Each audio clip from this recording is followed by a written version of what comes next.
So say like and subscribe. Like and subscribe. Subscribe. Like and subscribe. Okay, And follow me. bye. Yeah, so we're just gonna do a quick video on. You have to. Sorry, it's actually my channel. So can I? Well, that's my idea. You're so cute. Class at this. Hold on. Hi everyone, welcome back to my channel. My channel, I'll say that again. Today we are recording a Toronto question and answer. Yeah, and I said it on my Snapchat as well, so we just said we'd record one just to let people know what it's like over here as a couple, rather than me just answering questions on my own. I want to start with when we came to Toronto. No, like how we actually got here. Oh yeah, for Conor. Yeah, so like just all the different parts that I took to get here ourselves, like going through all, getting, like deciding whether to go from here to Toronto or to Australia. We opted to come to here because I had my auntie here, so we were able to stay here stay in her house then for like 3 weeks, which saved us a lot of money for 3 months. 3 months, sorry, 3 months, instead of getting an Airbnb or like trying to just like rent somewhere or be in a hotel and stuff like that. So it benefited us a lot to come here instead of going to Australia. Then obviously with Ellie with makeup and stuff like that, if she wanted to get home or like suddenly, or if anything happened to any of our families, we thought that Toronto would be an easier place to get to to go home to, you know, and it's not like an hour, like a day flight, it's only a couple of hours, you know. Then getting our visas and stuff like that was obviously a pain in the arse. We didn't go through any agencies, which that we tried to. Remember the day we went to use it? Went to use it and they wouldn't. They first of all charged you to actually help them, and then they were only offering you to fly. When you were coming here, you'd have to stop off in Iceland and stuff like that. So we just opted to do it all of ourselves. But I actually wouldn't recommend doing that again because it was just so stressful and different things that you had to get done. It was like Garda clearances, waiting like 3 weeks, 4 weeks each time to get a different like stage to get past, and then it took ages. Took ages, and then in the long run, then Ellie got hers like.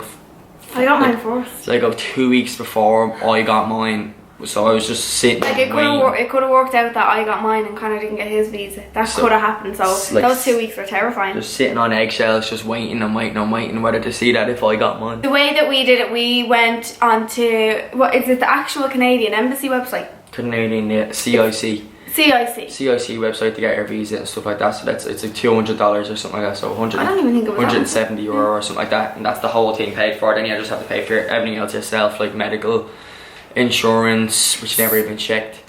Yeah, they didn't check that. Some of the visas you need like a medical check. We didn't need one, like a doctor's check. It depends what you're coming over to work as. Yeah. We saved so much between both of us. We were like peasants at home. Like honestly saved hundreds every week, like for over a year to get to here, and then we still have savings at home now that we haven't even touched, and came over with a certain amount of money. So we're like doing good for ourselves over here. And then estate agent. Yeah. So she like set up places. She like, we basically showed her how much we wanted to pay for rent.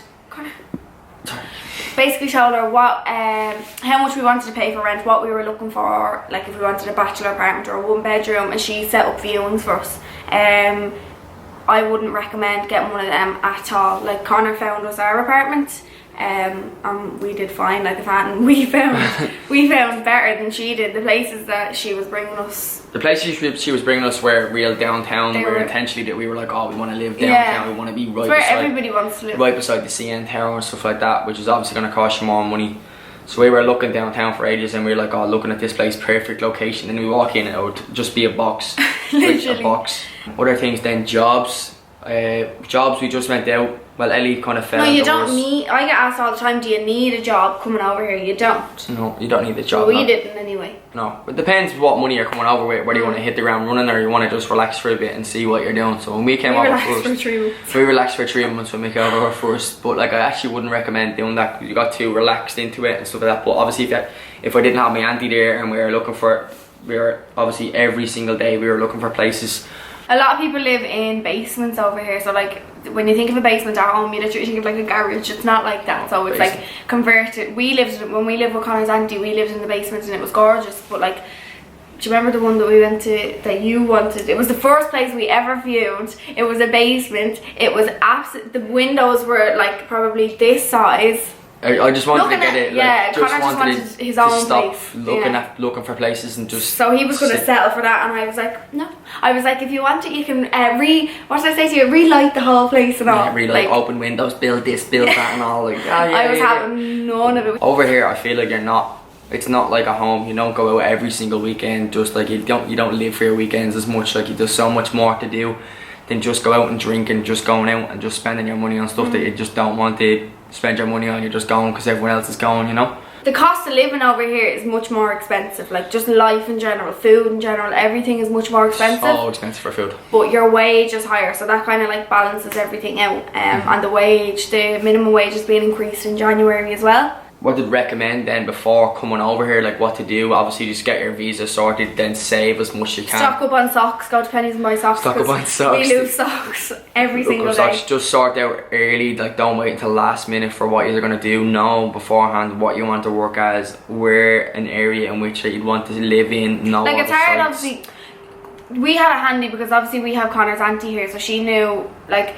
and Conor's mum and dad have been here loads, so do you remember the day I have. Oh yeah, well you were like 2 or something. But do you remember the day we sat in your kitchen and your dad like pulled up different areas and was like, yeah, that's good, that's bad. Yeah, like obviously anyone can do that. Like, just do a bit of research on it before you come over, and just don't think, oh, you're going to Toronto now, that's it. Like it's just all gonna fall in front of you, because it won't.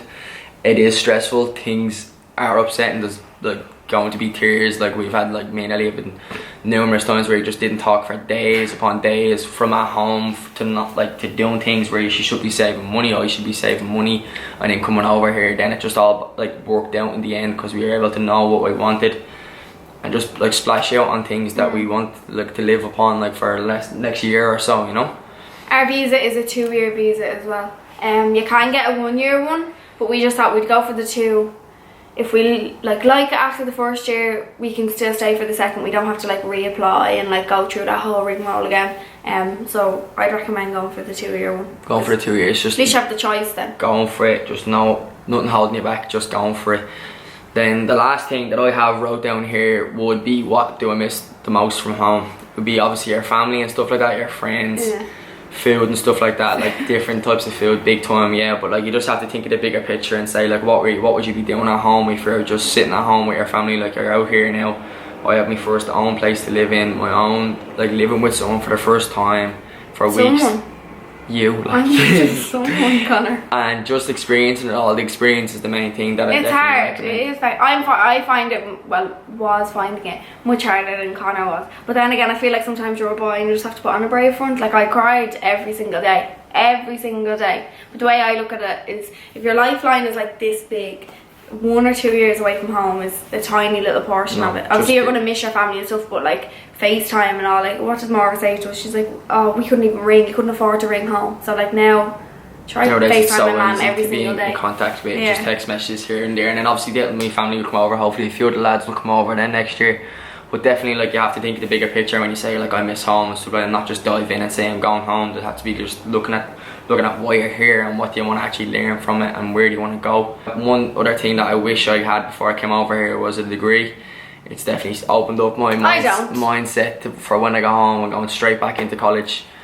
Just gonna sit myself down. Like on the ball. Sit myself down, get my degree, and then hopefully come back over to somewhere like here, because it just feels like the thing that I'm missing the most. Well, I'm gonna be famous making breakfast. So I don't in going somewhere over here, especially, it's just like obviously I have a good job now on decent money and stuff like that, but I'd obviously want to go even further, and if I want to go further I'd need the degree 100%.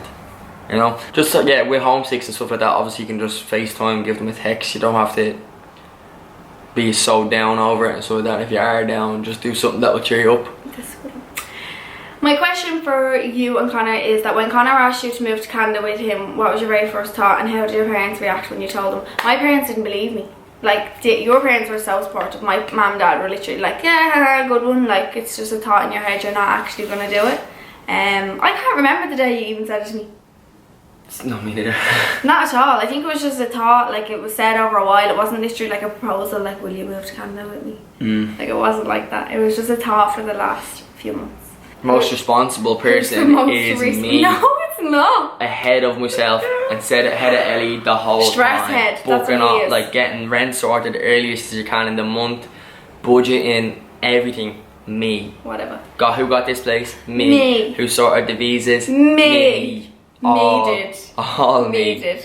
What's the nightlife like, as in clubs, etc.? Absolutely shite. Nightlife, we haven't really gone out like to nightclubs, but we've gone out like probably four nightclubs, stuff like that. But it's more of a bar scene, like Nightclubs are weird. Conor came home one night really drunk and there was a hamburger down his chest. Yeah, they give out like burgers and food and so stuff like that. So you don't go home really drunk? Yeah, like they look after you and stuff like that, and they have like sweat towels and all. It's weird. Weird. Do we want to kill each other? Do you not want to kill each other when you're over there by yourselves? Because I know I'd fuck my lad back on a dinghy by himself. Yeah, we kill each other every single day. It's normal, I think. We just get on with it. And then we're best friends after it, aren't we? Yeah. No, you're meant to say like, yeah, like good, like. If you need any other questions or anything asked, do you want to put your hand down? It's actually my channel, so I'll cut it off. Do not hesitate to get in touch with me. Don't get in touch with Conor. Just me? No, don't text Not him. really. Okay, so we're gonna. I know it's so brown. We're gonna wrap this vlog, wrap this vlog. We're gonna wrap this video up here. We hope we answered some of your questions. It's obviously hard to answer everybody's. Like, it's your own experience, it's what you do with it. But we're always here if you ever want to text us on Snapchat or Instagram or anything. I'll leave everything down below. So I'll leave everything down below. If you want any or want to ask any more questions, you can either text us on that or comment on this video, and make sure to like and subscribe. So say like and subscribe. Like and subscribe. Subscribe. Like and subscribe. Okay, bye.